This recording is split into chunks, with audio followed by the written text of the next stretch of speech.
Hello everyone! Alright, as you might guess, this video is going to be about a deck Overwhelm. And there's actually going to be two parts in this video. The first one presenting the new decks that have recently joined my collection in the past few months, but mainly in June. And then also just talking about decks that I've, like how many times I use each one of my decks, and kind of like how to deal with the fact that new decks are entering your collection, but that you also still want to keep a relationship with the decks that are already in your collection. So this is kind of what the video is going to be about today. And then the second part of this video will go even beyond that and present to you my wish list. So all the decks that I write down that I kind of want to own, but that are for now only at the stage of just a craving in a sense. And that adds a layer of complexity, I think, to what a lot of people are feeling in this community of just wanting a lot of decks, but also struggling to already use the one that they already have. So this is what those two videos will be about. I'll try to publish them very close to one another, so maybe this one today or tomorrow, and the next one the day after only, like very quickly after. And yeah, also this is a new format I'm trying out. So that I can have both of my hands free to show you things. And I'm gonna take a quick moment right now to thank everybody that subscribed to my channel since my previous video. It feels really, really nice to have the support of a community that I, have been following for a long time, but haven't very actively joined. And I was basically until now doing videos mainly for myself, but I'm starting to understand that I can also do them for others and have this community that is well-meaning and well-intentioned with everyone involved kind of on going on, and that really warms my heart. But yeah, so without further ado, let's just get into the video. So basically, within the month of June, I acquired 4 new decks. They are 2 of those decks that I have talked in my previous video because they are part of my summer, the decks I'm using during this summer. So one of them is the Herbcrafter Tarot. And I don't know, it's been 2 weeks, or a little more than 2 weeks maybe since my previous video. And I really, really like this deck. Or let's just say that my relationship with this deck got even stronger than I thought it would already at my last video. Just using it more and more, I fully realized how great it is and how I really think that it's a deck that I will have no issues coming back again and again for years to come. And that's because it's an energy and an artwork that you will feel regularly. I don't know if that makes sense, but it's not like a phase that you can go through and that will then fade. It's really something that you can feel very regularly. And also, I really like this deck because it has really kind of risen my interest in learning the plant names, and both in English and French, in the nature when I go on walks. So I have downloaded this app called PlantNet, and I just very regularly now I'm just learning about the flora that is surrounding me, and this is connected to this deck because I can then identify better which of the plants that show up in the card I can actually find around me, and it's a lot of them. But it's kind of nice when you encounter it and find those synchronicities between tarot and real life.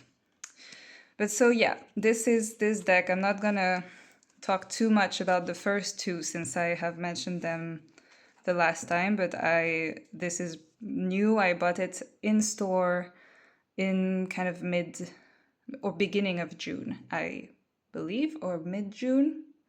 Time is just going so fast.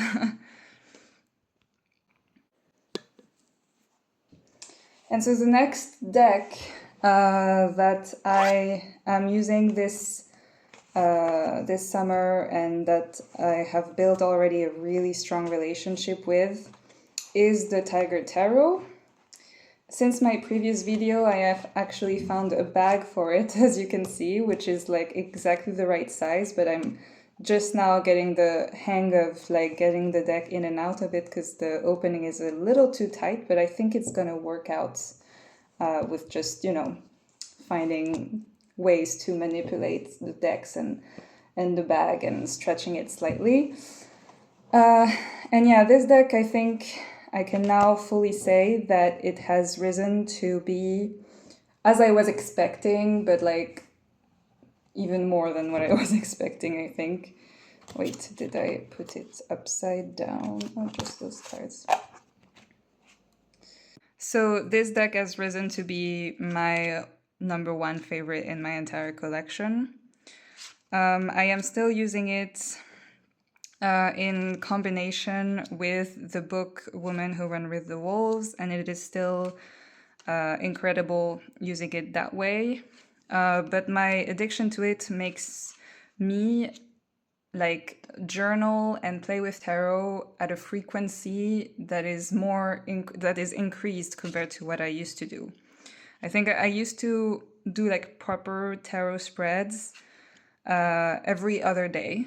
And now every single day I need to look at those cards, to do a spread with those cards, either in relation to Women Who Run With the Wolves, or also just asking this tarot some guidance. I just need this tarot's guidance every day currently. And I don't see it changing for the coming weeks, even though since I've been using it so much, I already have probably pulled at least 2/3 of all the cards. And also since I have recorded and updated that recording recently of how many times I use each deck, I've already, even though I've only had it, for 2 weeks and a half, something like that, I have already used it as many times as the Ukiyo Romance Tarot, which I have had since April. So it's a little bit crazy what's happening with this deck. But, that's kind of what you want. But then the problem is that I want to, and now I'm getting into the meat of this video, I want to use this deck every day, but then I still want to play, with the Herbcrafter and then with the other two new decks that I'm going to present next, and then the Ukiyo Romance Tarot, which I've just mentioned, and I also wanted to show slightly because it has came up in my mind that, I haven't played with that one in a while, and I would really like to, get to also really like, reunite with it or things like that. So it's really difficult when you have a lot of decks that they could all help you. And, I'm keeping up with my summer deck list. Those are the decks I'm using. But it's just, I still want to manipulate. I still want to show some love to the rest of my collection. So it's difficult.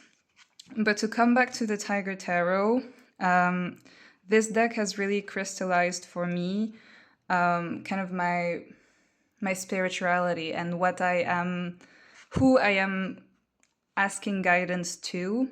And of course, that's really related to the book I'm reading and how much it's synchronized with this deck, where, the tigers that appear in this deck, if you go through the guidebook, is really kind of a similar energy as what the Woman Who Run With the Wolves book kind of represent, which is kind of this wild woman energy, this idea of really reconnecting with your wild nature and the wild feminine. And I really feel this both within the world around me and the nature, and that's something I already knew before, but now it has become so easy with this deck to also understand it as something happening inside of me as well, and kind of understanding better my intuition and things like that. So yeah, this deck has been, even though I've had it for not that long, it has already had a really, really big impact on both my practice, but also just my my spirituality and my life in general, I would say, without being too dramatic. So yeah, this is the Tiger Tarot by Laurie Field. For more information on this deck, I would refer you to my previous video. So we will leave it with this beautiful hermit. So then the other two decks that I have purchased recently, so within the month of June, are the Smoke, Ash and Embers Tarot, and the tug box of this deck compared to the Tiger Tarot is very sturdy, so I don't feel the need to replace it with another type of bag. I really like manipulating the box as well, whereas for the Tiger Tarot it was really flimsy and fragile, whereas otherwise the deck is in perfect condition and the cardstock is really sturdy, but the box was just a little flimsy, so that's why I replaced it. This one is not the case, and the overall quality of this deck is really the reason why I wanted it. It is incredible. Yeah, and also this one was on my wish list for at least 6 months. I wanted it since last year, I think. So yeah, I just found it in store, and even though I had managed in the past to convince myself I didn't need it because it's a little bit of a clone of a Rider-Waite Smith, and I'm trying to avoid those nowadays, I just couldn't resist the artwork, the quality, and kind of the dragon energy, which is, I think I like to work with animal energy, and as you can probably tell also with the Tiger Tarot, and it depends on which animals, but tiger and dragon are both energies that I really like having, and themes of decks that I am very interested in. So that is this deck. And the second deck is the Divine Nature Oracle. It was also on my wish list for a couple of months. I didn't feel any urgency to get my hands on it, but it was also in store. I also could actually try feel the cards and all of that, and I just decided to get it. And so my idea is to combine those two decks in a practice in the month of late autumn, maybe in September, things like that. But since it is new and that I have, well, especially for the Oracle, because this is a deck, the Smoke, Ash and Embers, I took it on holiday with me to France. So it's the only deck I had with me for a couple of days. So I've used it a little bit on its own and managed to already start to have a certain relationship with it.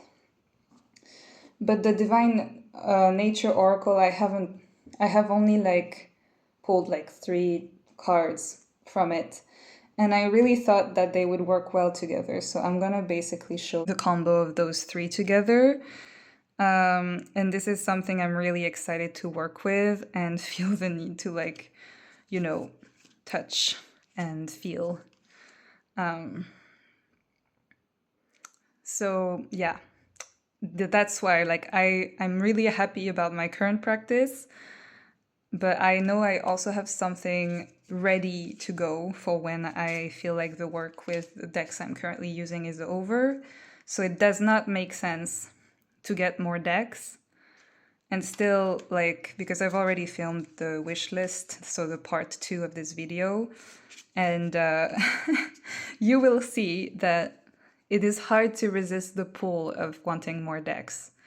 Even though you're here, surrounded by those beautiful ones that are fitting your practice, that you know will bring you everything you need.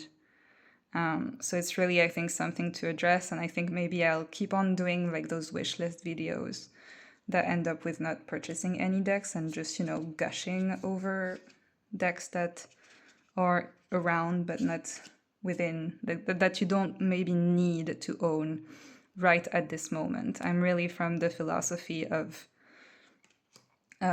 waiting until it feels like it's the right time.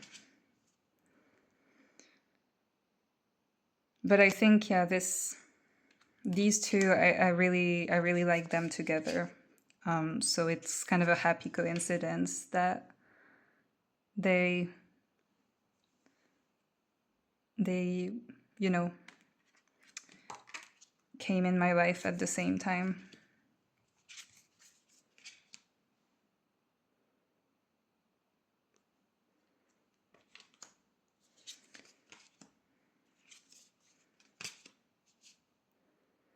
All right, I'll show two more, and then we'll move on to talking a little bit more about this Overwhelm and mentioning other decks in my collection.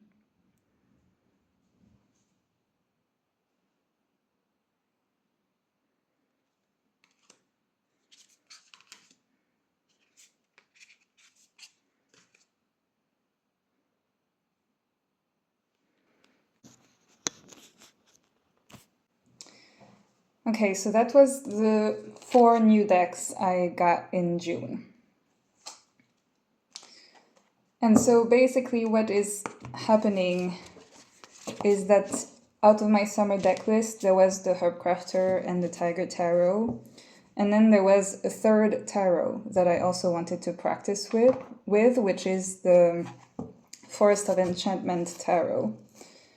And I don't know if I mentioned that in my previous video, but basically I'm slightly struggling with this deck.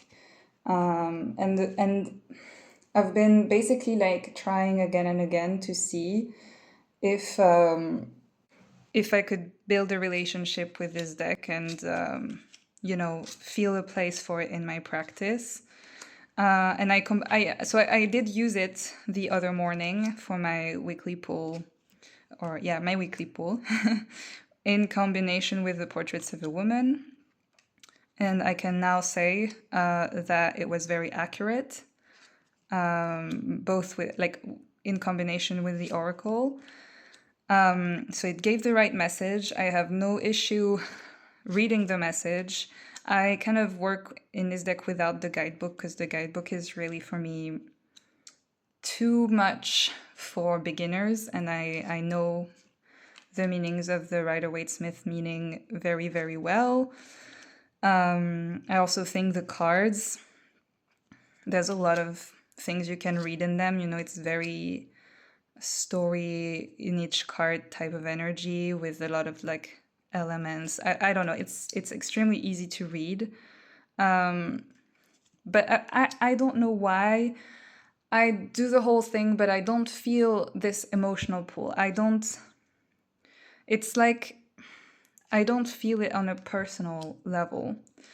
So I like using it like earlier this week. I just feel like I might end up giving it away if somebody with it, like within my friends and family, get really interested in this deck.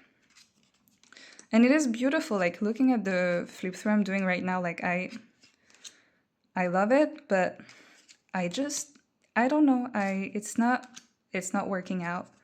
And, you know, I have other decks to compare it to, and that's why I'm just thinking also with all the other decks that I want, like that if I don't feel it, at some point I should stop forcing it.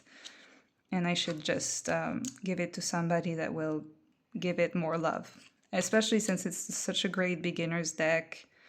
And that I mean, the main person I have in mind is my mother, because she does do a little bit of card work as well. But I would need to first ask her if she's really interested in this artwork, because I'm still just not gonna give it to her to give it to her. So that was that. And then I'm just gonna quickly show, because basically the day that I did the weaker head pull with the Forest of Enchantment, I was hesitating instead using the Ukiyo Romance Tarot, and I feel like I should have, and I would somehow have, I don't know why this was so difficult to. I think that I would have felt that energy more, because it was just, we are not having a very good summer in Finland, and you know, this was my go-to spring deck, and I was just feeling more like this kind of spring energy. I'm sorry, my framing is not very good. So yeah, I just wanted to quickly mention it because this is a deck that has been in my collection for a longer time than all the other ones I've just presented. And yet, I just feel like I have to work with it again because I have like not touched it in too long for my own preferences. Like I would want to work with this again, but I already have so many other decks that I want to practice with that it's just not happening, and that makes me sad.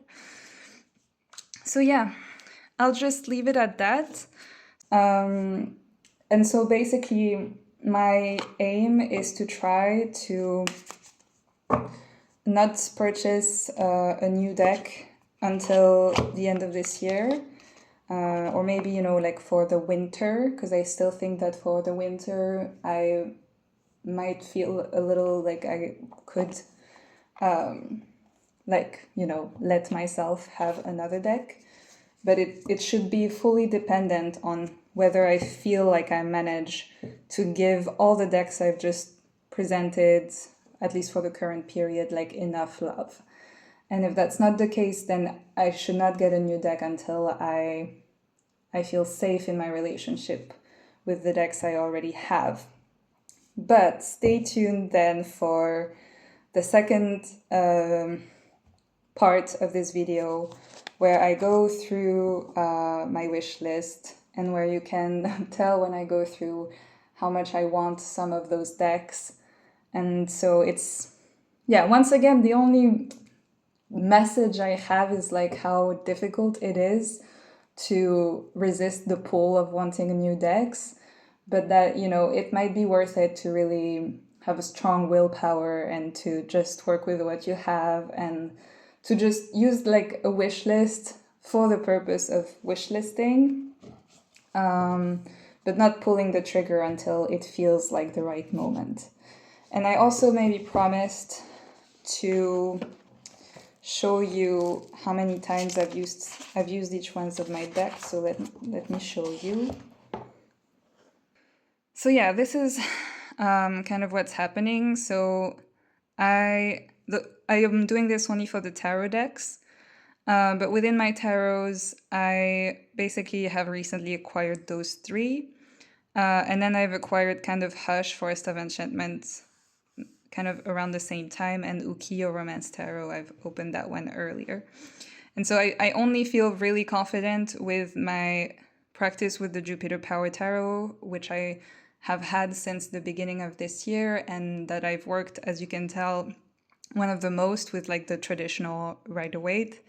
So I don't feel the need to work with it, especially because I really feel like this is a more like winter, autumn deck to work with, or like, you know, February energy. Same with Hush. I have worked with this deck a little bit in spring, but now I feel like I can put it away and come back to it in the autumn when it feels more appropriate. And then I've already mentioned the Forest of Enchantment and how I've just kept trying to use this deck, but I don't think I can really force myself anymore and to just focus on the other decks here, which I want to work with many, many times. Thank you very much for watching this video, and I really hope you'll enjoy. Just a quick teaser that I'm really proud of the second part of this video and how I've managed to go through my wish list. So I really recommend you to watch that one. But I'm really hoping it's also like not gonna make you feel like you need to buy more decks, because that's not the point. But you know, it's really about gushing, and like that, though, if you do have the decks in your possession that I'm talking about in the wish list, then hopefully I'm just gonna, you know, make you want to work with that deck, and that would be perfect. But yeah, thank you for watching, and see you in my next video.